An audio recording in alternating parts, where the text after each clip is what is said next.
voltamos com o Jogo do Poder, recebendo hoje a deputada federal Jandira Fegali, do PCdoB, e o deputado Paulo Ramos, sem partido. E sem partido por uma razão muito simples. Na verdade, o PSOL o expulsou porque o deputado Paulo Ramos votou favoravelmente à libertação dos 3 deputados estaduais que foram presos na Operação Cadeia Velha. O presidente Pisciani, o líder Albertassi e também o ex-presidente Paulo Melo. Logo após a votação, o senhor fez a defesa do seu voto, deu algumas entrevistas, deputado, e me pareceu que naquele momento o senhor defendia muito mais do que os deputados, defendia a independência dos poderes, defendia o parlamento, a independência do parlamento, porque, na sua opinião, o parlamento tem a prerrogativa de decidir sobre aquele caso. Tanto é que o tribunal, quando mandou para a Assembleia, mandou dizendo que a Assembleia teria que resolver sobre aquele assunto. E quando a Assembleia resolveu, o tribunal ficou milindrado. Como é que o senhor analisa essa questão, deputado? Em primeiro lugar, fiquei feliz quando a deputada Jandira Fegali lembrou que eu fui constituinte. Então, eu sou um dos signatários, orgulhosamente, da Constituição de 5 de outubro de 88, que prega a independência e a harmonia entre os poderes. Nós estamos atravessando uma fase da vida do nosso país em que o Supremo Tribunal Federal vem tentando escrever outra Constituição. Nós estamos vivendo e convivendo com o início da ditadura do judiciário. Muitos não estão cuidando desse aspecto. Em relação ao Congresso Nacional, o Supremo Tribunal Federal já invadiu claramente as prerrogativas, a imunidade parlamentar, o foro.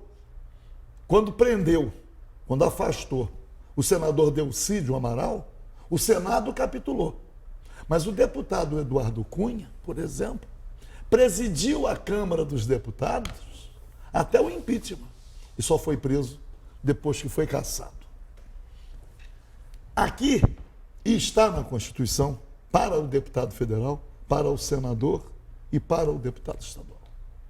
O deputado só pode ser preso em flagrante delito por crime inafiançável. De crime inafiançável. Isto como é que se diz? Nem cabe interpretação, porque os crimes inafiançáveis estão no Código. Esse crime é afiançável, esse é inafiançável. Aliás, são afiançáveis os crimes dos ricos, rotineiramente. Que os ricos podem pagar fiança. Lavagem de dinheiro, por exemplo, afiançável. Nós estamos vivendo essa cultura, essa fase de esforço moralista, enfrentar a corrupção, e é que não transformam a lavagem de dinheiro em crime inafiançável. Poderia. E os paraísos fiscais? Estão aí. Então, o Tribunal Regional Federal acolheu um pedido do Ministério Público Federal. A prisão dos deputados. Os crimes atribuídos não são inafiançáveis. Mas o Tribunal Regional Federal acolheu. O relator determinou a prisão e encaminhou para o julgamento.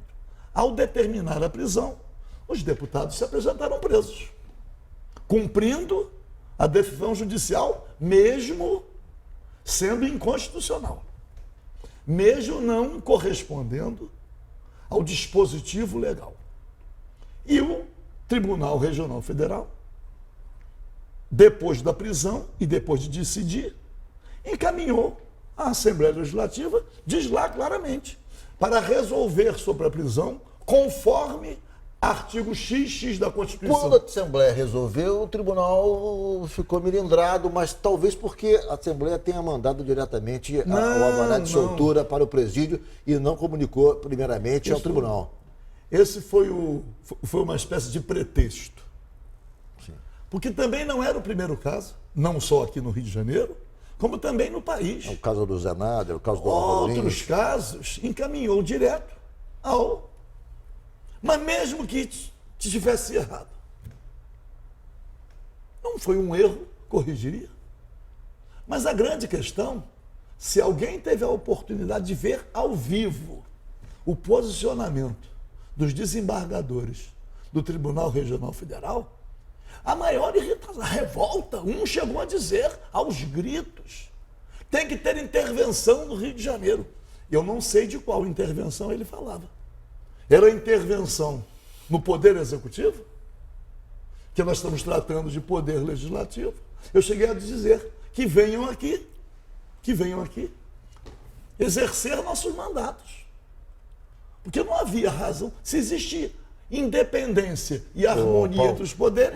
Você concorda que há um ativismo do judiciário exagerado, exacerbado, e, na verdade, quando nós estamos vendo aí, de certa maneira, uma fragilidade de algumas instituições, ou outros poderes também estão se fragilizando, o próprio legislativo, o executivo e o judiciário está assumindo esse poder, enfim, ocupando esse espaço e de maneira um pouco acelerada e preocupante?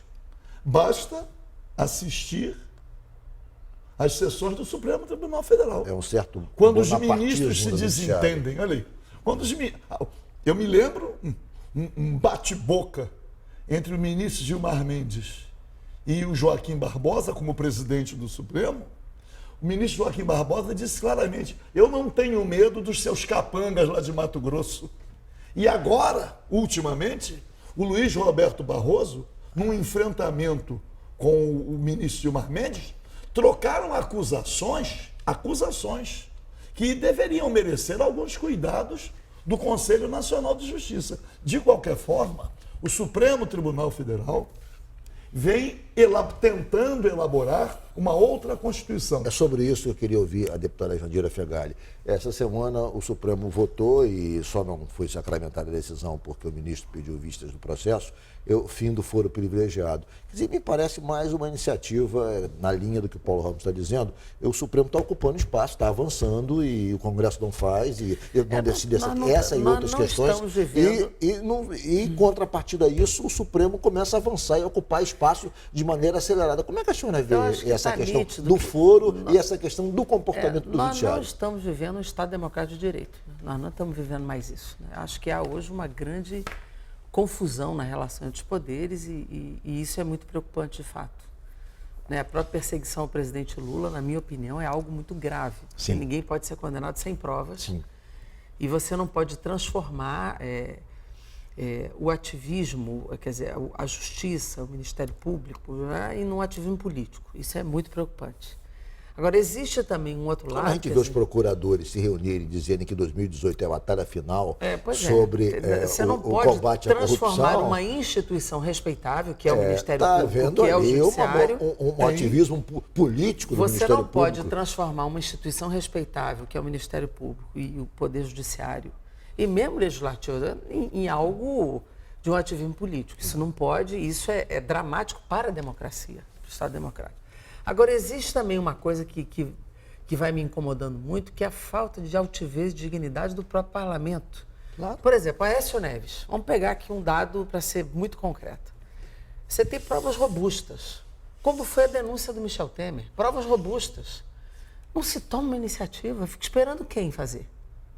Mesmo o Pisciani, tem provas robustas do esquema. Por que a própria Assembleia não toma iniciativa de caçá-lo ou de abrir um processo? O Aécio Neves foi arquivado 2 vezes no Conselho de Ética. Isso é vergonhoso para nós todos. A denúncia do Temer, que era para autorizar uma investigação, nada acontece. Então, isso também, aos olhos da sociedade brasileira, é muito grave. Quer dizer, você vai perdendo respeito. É por essa razão que a senhora acredita que perdendo respeito pelo o parlamento judiciário brasileiro começa a se impor? Não, eu acho que não deve.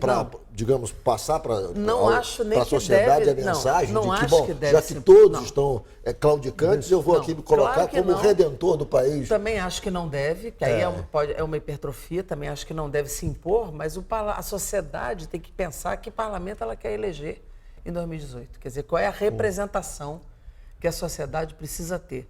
Por que a reforma trabalhista passa com aquela agilidade? Porque é um congresso patronal. Quer dizer, ou a sociedade olha quem ela quer eleger, ou vai ter sempre um congresso curvado, submisso, representando determinados interesses que não são os dela. Eu vou fazer um rápido intervalo e o Jogo do Poder volta em 1 minuto.